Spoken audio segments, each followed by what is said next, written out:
ధనాపేక్ష సమస్త కీడునకు మూలం కనుక ధనాపేక్ష ఉండకూడదు. ధనం ఉండటంలో తప్పులేదు. దైవిక ఆశీర్వాదం బట్టి మనకు ధనం వస్తుంది, వచ్చి చేరుతుంది. ఈ దశమ భాగం మనది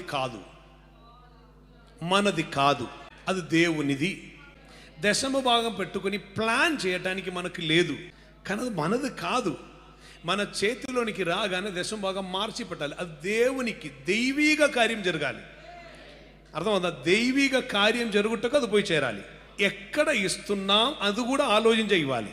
ఇస్తున్నటువంటి చోటలో అది దేవుని కార్యము కొరకు ప్రయోజనకరమై మారుతున్నది అని మీకు నిశ్చయత ఉంటే మాత్రమే ఇవ్వాలి. పరిశుద్ధ బైబిల్లో వాక్యం ఉన్నది. ఎలాగనంటే, మీ చేతిలో ఉన్నప్పుడు యోగ్యత గల వారికే ఇయ్యుడి. బాప్టిజం ఇచ్చే వ్యక్తికి ఇవ్వాలి అట్లా ఏమీ లేదండి. దీనికి మీద కృతజ్ఞతార్పణ అది మీ ఇష్టమే, అది మీ ఇష్టానుసారంగా మీరు ఇవ్వచ్చు. వాక్యోపదేశం పొందువాడు ఉపదేశించువానికి మంచి పదార్థమన్నిటిలోనూ భాగం ఇయ్యవలను. గలాతీ 6:6.